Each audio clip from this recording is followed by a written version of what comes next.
Hello friends, welcome to Shirinin Siragugal. இன்னைக்கு Shirinin Siragugalல pineapple marble glaze cake வந்து எப்படி பண்ணலாம் அப்படின்னு சொல்லிட்டு நம்ம இன்னைக்கு பார்க்க போறோம். இந்த கேக் பார்க்கிறதுக்கு நல்லா அழகாவும் அதே நேரத்தில் சாப்பிட்றதுக்கு ரொம்ப டேஸ்டாகவும் இருக்கும். இந்த கேக் எப்படி செய்கிறது அப்படின்னு பார்க்குறதுக்கு முன்னாடி இதுவரையிலும் நம்மளுடைய சேனலை சப்ஸ்கிரைப் பண்ணாமல் பார்த்துட்ருக்கீங்க அப்படின்னா மறக்காமல் சப்ஸ்கிரைப் பண்ணிவிட்டு அப்படியே பக்கத்தில் இருக்கிற பெல் ஐக்கானையும் கிளிக் பண்ணி வச்சுக்கோங்க. இப்போ எப்படி செய்கிறது அப்படின்னு சொல்லிட்டு பார்த்துடலாம். முதல்ல நம்ம கேக் பண்ணணும். அதுக்கு 4 முட்டைகளை நான் ஒரு மிக்சி ஜாரில் உடச்சி ஊற்றுறேன். நீங்கள் வந்து பிளெண்டர் இருந்துச்சுன்னா நீங்கள் இந்த மாதிரி மிக்சி ஜார் வந்து யூஸ் பண்ண வேண்டாம். என்கிட்ட இல்லாதனால நான் மிக்சி ஜாரில் எல்லாத்தையுமே அடித்து எடுத்துக்க போகிறேன். முட்டைகளை சேர்த்ததுக்கு அப்புறமா 1/4 கப் எண்ணெய், 1 கப் போல் சர்க்கரை, இதுக்கப்புறமா ரூம் டெம்பரேச்சரில் வச்ச பட்டர் ஒரு 1/2 கப் போல் எடுத்து நான் சேர்க்குறேன். நான் வந்து ஒரு 4 மணி நேரமாக வெளியே தான் வச்சுருந்தேன். இந்த மாதிரி நல்லா சாஃப்டாக இருக்கிற பட்டராக நீங்கள் எடுத்துக்கோங்க. அன்சால்டட் பட்டராக இருக்கணும். இது எல்லாத்தையும் இப்போ அடித்து எடுத்துடலாம். இப்போ இதை அடித்து நல்லா எடுத்ததுக்கப்புறமா ஒரு மிக்சிங் பவுலுக்கு இதை மாற்றிடலாம். மாற்றினதுக்கப்புறமா ஒரு வடிகட்டியை நம்ம எடுத்து வச்சுட்டு அதில் ஒரு 2 கப்பு போல் மைதா மாவு நம்ம சேர்த்து நல்லா சலிச்சு எடுக்கணும். ஏன்னா நம்ம அப்படி அரிச்சு எடுத்தாதான் அந்த சின்ன சின்ன உருண்டைகளாக கட்டிகள்லாம் இருந்ததுன்னா நல்லா உடைப்பட்டு ஒத்தையாக விழுந்துடும். அதுக்காக தான்.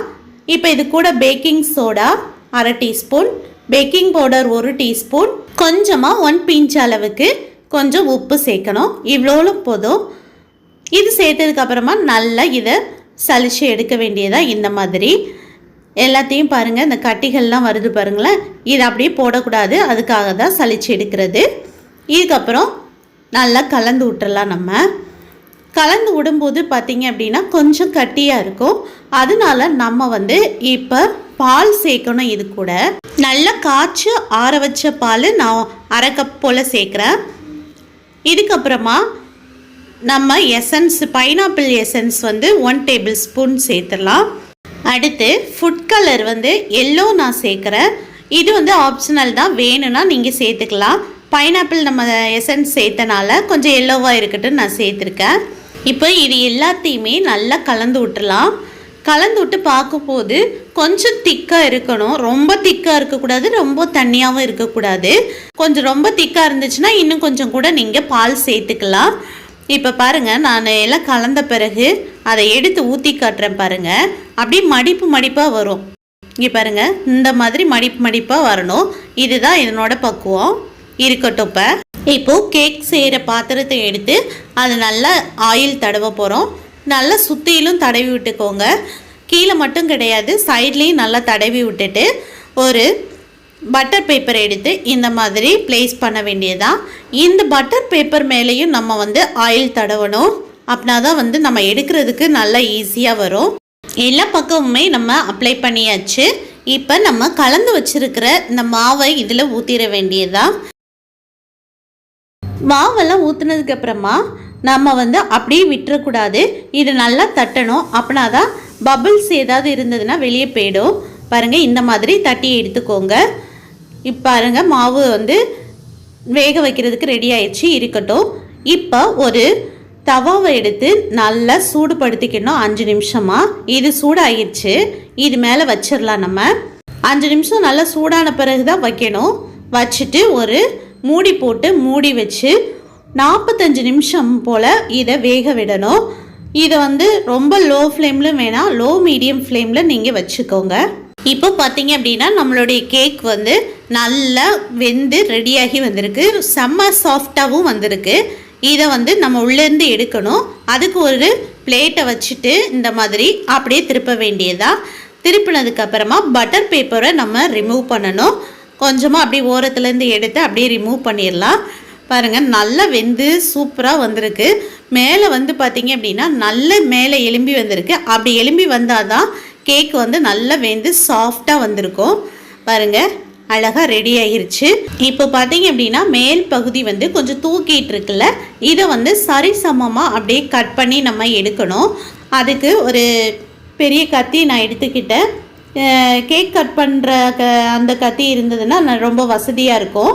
பாருங்கள் இந்த மாதிரி நல்லா லெவல் பண்ணிவிட்டு நல்லா ஃபுல்லாக கட் பண்ணணும். அது எது எது தூக்கியிருக்கோ அதை நல்லா சரிசமமாக நீங்கள் கட் பண்ணி எடுத்துட்டு அப்படியே நம்ம ஃப்ரீசரில் 1 hour போல் இதை வைக்க போகிறோம். வச்சாதான் நம்ம மேலே டாப்பிங் பண்ணி அதை ஊற்ற முடியும். அது ஃப்ரீஸ் ஆகிற நேரத்தில் நம்ம இங்கே ஜெல் தயார் பண்ணிடலாம். அதுக்கு ஒரு பாத்திரத்தில் நான் 1 கப் போல் சர்க்கரை எடுத்து அதை நான் சேர்க்குறேன்.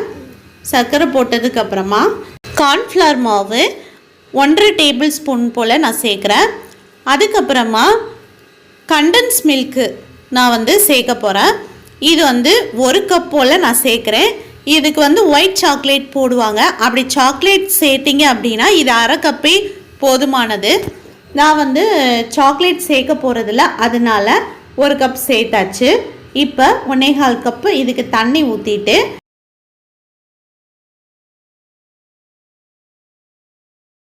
இதை அப்படியே நல்லா கட்டி இல்லாமல் நல்லா கலந்து விடணும்.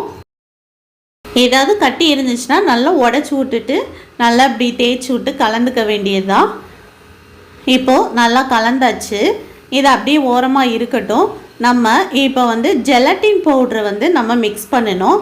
அதுக்கு ஒரு சின்ன பவுல் எடுத்துகிட்டு 25 கிராம் போல் ஜெலட்டின் நான் இதில் சேர்க்குறேன். சேர்த்துட்டு இது கொஞ்சம் ஹாட் வாட்டர் ஒரு 1/2 கப் போல் நான் ஊற்றுறேன்.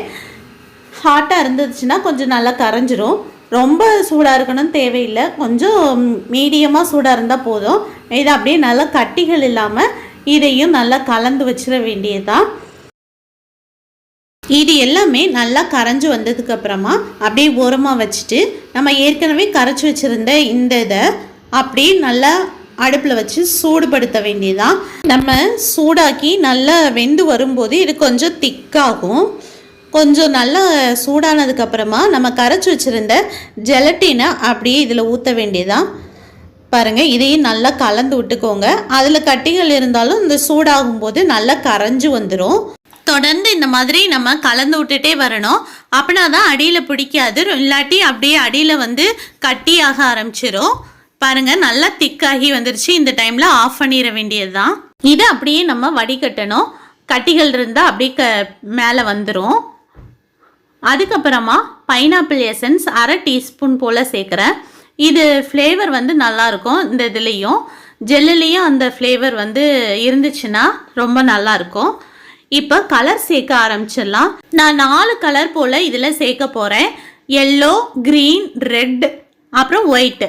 இந்த 4 கலரில் மேலே ஊற்றலாம் அப்படின்னு நினச்சிருக்கேன். இந்த மாதிரி அளவு நீங்கள் பார்த்துக்கோங்க. எந்த கலர் அதிகமாக சேர்க்கணும்னு நினைக்கிறீங்களோ அதுக்கு அதிகமாக எடுத்துக்கோங்க. குறைவாக வேணும் அப்படின்னு நினச்சிங்கன்னா குறைவாக நீங்கள் எடுத்துக்கலாம். பாருங்கள், இந்த மாதிரி எல்லாத்தையும் கலந்து வச்சுக்கலாம். இப்போ 2 கலருமே நம்ம கலந்தாச்சு. இனி ஒயிட்டுக்கு நம்ம கலர் சேர்க்க வேண்டியதில்லை. அப்படியே நான் எடுத்து வைக்கிறேன். கொஞ்சமாக அது மேலே ஒரு ட்ராப் மாதிரி விடுறதுக்கு தான், அதனால இவ்வளோ போதும். இப்போ மீதி இருக்கிறதுல ரெட் கலரு, நீங்கள் ஜெல் கலர் இருந்துச்சுன்னா அதை சேர்த்திங்கன்னா நல்லாயிருக்கும். நல்லா கலந்து விட்டுட்டு இதை அப்படியே கொஞ்சம் நேரம் செட் ஆகுறதுக்கு கொஞ்சம் கூட திக்காகணும். அதுக்காக ஒரு 15 நிமிஷம் போல் நான் அப்படியே வைக்க போகிறேன். வச்சிடலாம். இப்போ ஃப்ரீசரில் இருந்த கேக்கை எடுத்துகிட்டு வந்தாச்சு. அடியில் ஒரு பிளேட்டும் வச்சுக்கோங்க, ஏன்னா வடியும் இதிலேருந்து. அதனால கொஞ்சம் பெரிய பிளேட்டாகவே நீங்கள் வச்சுக்கோங்க. இந்த மாதிரி எல்லா இடமும் படுற மாதிரி ஊற்றி விடணும். அப்படின்னா தான் இது ரொம்ப நல்லா வரும். கொஞ்சம் நீங்கள் ஏதாவது இடத்துல படாமல் இருந்துச்சு அப்படின்னா ஸ்பூன் வச்சு நீங்கள் எடுத்து விட்டுக்கலாம். இப்போ எல்லா இடமும் நான் ஊற்றிட்டேன். இப்போ கொஞ்சம் அந்த அங்கங்கேயே கொஞ்சம் கேப் மாதிரி தெரியுது பாருங்கள். இதை நான் ஃபில் பண்ண போகிறேன். பாருங்கள், ஸ்பூன் வச்சு இந்த மாதிரி கொஞ்சம் அப்படியே மேலே எடுத்து விட்டீங்க அப்படின்னா அந்த இடத்துல பட்டு அப்படியே கீழே வடிஞ்சிரும். இந்த ஜெல்லை நான் வெறும் கேக்கில் மட்டும்தான் நான் ஊற்றுறேன். நீங்கள் க்ரீமெல்லாம் போட்டுட்டு அதுக்கு மேலே ஊற்றுனீங்க அப்படின்னா இன்னும் கொஞ்சம் கூட ஷைனிங்காக இருக்கும். இந்த மாதிரி கொஞ்சம் திட்டு திட்டாக இருக்கிற மாதிரி தெரியாது, நல்ல வலுவழுப்பாக இருக்கும். நான் வெறும் கேக்கில் இது பண்ணுறதுனால கொஞ்சம் பள்ளம் மேடு மாதிரி தெரியுது. அதே மாதிரி டிசைன்ஸ் எல்லாமே நீங்கள் இப்படித்தான் பண்ணணும் கிடையாது. உங்களுக்கு மைண்டில் இந்த மாதிரி டிசைன் பண்ணலாம் அப்படின்னு தோணுச்சுன்னா அதை வேறு மாதிரி நம்ம பண்ணிக்கலாம். இது செய்முறை மட்டும்தான் நம்ம இதில் பார்க்கணும். கலர் சேர்க்குறது, டிசைன் பண்ணுறது எல்லாமே அவங்கவுங்க விருப்பப்படியாக நம்ம பண்ணிக்கலாம். பாருங்கள், எல்லா கலருமே இப்போ கிட்டத்தட்ட ஊற்றியாச்சு. ஒயிட் கலரும் சேர்த்தாச்சு. இப்போ இது கொஞ்சம் ஊற்றுன மாதிரி தெரியுது, அதனால நான் வந்து இந்த மாதிரி கத்தி வச்சு நான் செய்கிறேன், சமப்படுத்துகிறேன். கொஞ்சம் சமப்படுத்திட்டு அப்படியே கொஞ்சம் மிக்ஸ் ஆகுற மாதிரி பண்ணி விட்டால் கொஞ்சம் கூட நல்லாயிருக்கும். இப்போ இது ஓரளவு மிக்ஸ் ஆகிருச்சு. இப்போ வடிஞ்சிருக்கிறத இப்படி கை வச்சு நம்ம எடுத்து விட்டுறணும். அப்படின்னா தான் வந்து அதை நம்ம எடுத்து வந்து இதை ஃப்ரீசரில் வைக்கிறதுக்கு வசதியாக இருக்கும். ஒரு 30 நிமிஷம் போல் இதை வச்சிடலாம், செட் ஆகட்டும். இப்போ பாருங்கள், நீங்கள் பார்த்துட்டு இருக்கிறது இது என்ன அப்படின்னா, அதில் மீதி வந்த ஜெல்லு அதை அப்படியே வந்து ஒரு கிண்ணத்தில் நான் ஊற்றி வச்சுருந்தேன். இதை வந்து இந்த மாதிரி சின்னதாக கட் பண்ணியாச்சுங்க. பாருங்கள், சூப்பராக வந்திருக்கு. இதை வந்து நடுவில் நான் வந்து கேக்குக்கு மேலே வந்து நடுவில் வைக்கலான்னு நினச்சிருக்கேன். நடுவில் வந்து ஹாப்பி பர்த்டே ஃப்ளாக் வைக்கலான்னு யோசித்திருக்கேன். அதை சுற்றி இதை வைக்க போகிறேன். இப்போ 30 நிமிஷம் கழித்து எடுத்துகிட்டு வந்தாச்சு. கொஞ்சம் நல்லா எல்லாமே செட் ஆயிடுச்சு பாருங்கள், உங்களுக்கு பார்க்கும்போதே தெரியும். இப்போ நம்ம கட் பண்ணி வச்சுருக்க எல்லாத்தையும் நடுவில் வச்சிடலாம். சூப்பராக பாருங்கள், குட்டி குட்டியாக அழகாக இருக்குது. பார்க்கும்போதே அது நல்லா ஜெல்லி மாதிரி அழகாக சூப்பராக வந்திருக்கு. இப்போது இதை சுற்றிலும் நான் சுகர் கேண்டி போடுறேன். நீங்கள் வந்து சுகர் பால்ஸ் அந்த மாதிரி கூட கலர் கலராக இருக்கும், அது மாதிரி கூட நீங்கள் வாங்கி போட்டுக்கலாம். எல்லாத்தையுமே நம்ம போட்டாச்சு. பாருங்கள், சூப்பரான கேக் வந்து நமக்கு அழகாக ரெடியாகி இருக்கு. நீங்களும் இந்த மாதிரியான கேக்கை உங்கள் வெட்டிங் ஆனிவர்சரியாக இருக்கட்டும், இல்லை பர்த்டேயாக இருக்கட்டும், எந்த ஃபங்க்ஷனுக்குனாலும் இது வந்து செட் ஆகும். இது மாதிரி நீங்களும் செஞ்சு பாருங்கள், சமைச்சு சாப்பிடுங்க, சந்தோஷமாக இருங்க. பாய்.